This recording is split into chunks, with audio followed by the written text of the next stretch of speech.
जय श्री कृष्णा भक्तों। श्रीमद् भगवद गीता अध्याय 8 श्लोक 4। अधिभूतं क्षरो भावः पुरुषश्चाधिदैवतम् अधियज्ञो हमेवात्र देहे देहभृतांवर। भगवान कृष्ण अर्जुन द्वारा इस अध्याय के प्रारंभ में व्यक्त की गई जिज्ञासाओं का उत्तर दे रहे हैं।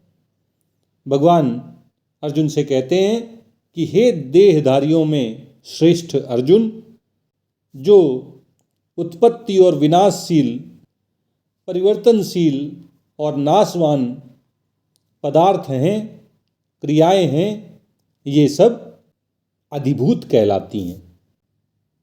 और जो हिरण्यगर्भ ब्रह्मा हैं, जिनको भगवान ने सृष्टि के आरंभ में सबसे पहले उत्पन्न किया था, वही अधिदैव कहलाते हैं। और भगवान कहते हैं कि मैं वासुदेव भगवान श्री कृष्ण ही अधियज्ञ हूँ। मैं इस शरीर में अंतर्यामी परमात्मा के रूप में निवास करता हूँ। अर्जुन ने इस अध्याय के प्रारंभ में भगवान से जिज्ञासाएं व्यक्त की थी कि ब्रह्म क्या है, अध्यात्म क्या है, कर्म क्या है, अधिभूत क्या है, अधिदैव किसे कहते हैं और अधियज्ञ कौन है, वह अधियज्ञ इस शरीर में कैसे रहता है। पिछले श्लोक में भगवान ने अर्जुन को ब्रह्म क्या है, अध्यात्म क्या है और कर्म क्या है, ये बता दिया। और अब इस श्लोक में भगवान ने सबसे पहले अधिभूत शब्द का मतलब अर्जुन को समझाया है कि जो क्षर भाव है वह अधिभूत कहलाता है।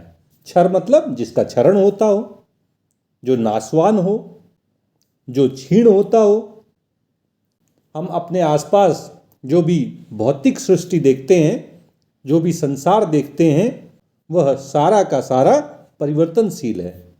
उसकी उत्पत्ति होती है, फिर कुछ काल तक वो रहता है, फिर धीरे धीरे क्षीण होता है और अंत में नष्ट हो जाता है। ये सारा संसार, ये जो भगवान की अपरा प्रकृति है, यह अधिभूत कहलाती है। फिर भगवान अर्जुन को बता रहे हैं कि अधिदैव किसको कहते हैं।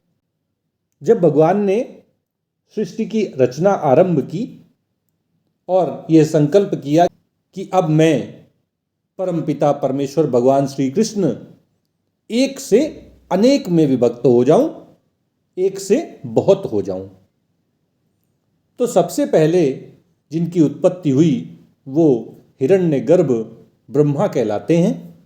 वे आदि पुरुष हैं। भगवान द्वारा सबसे पहले इन ब्रह्मा जी को ही प्रकट किया गया और फिर ब्रह्मा जी ने इस समग्र सृष्टि की रचना की। तो ये जो ब्रह्मा जी हैं, जो हिरण्यगर्भ आदि पुरुष ब्रह्मा कहलाते हैं, ये ही अधिदैव हैं। और फिर अधियज्ञ क्या है? अर्जुन के इस प्रश्न का उत्तर देते हुए भगवान कहते हैं कि मैं परमपिता परमेश्वर भगवान श्री कृष्ण वासुदेव ही अधियज्ञ हूँ। जो भी यज्ञ किए जाते हैं वो विष्णु भगवान को प्रसन्न करने के लिए किए जाते हैं, और वो विष्णु भगवान श्री कृष्ण ही हैं। अब अर्जुन का प्रश्न था कि वह अधियज्ञ इस शरीर में कैसे रहता है। इसका उत्तर देते हुए भगवान कह रहे हैं कि मैं इस शरीर में अंतर्यामी रूप में रहता हूं। मैं परमात्मा बनकर हर प्राणी के हृदय में निवास करता हूं।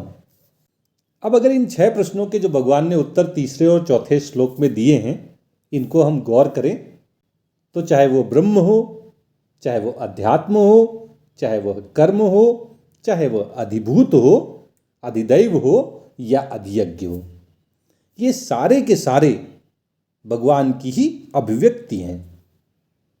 और जब इन सबको हम मिला लेते हैं तो हमें भगवान का समग्र संपूर्ण ज्ञान हो जाता है।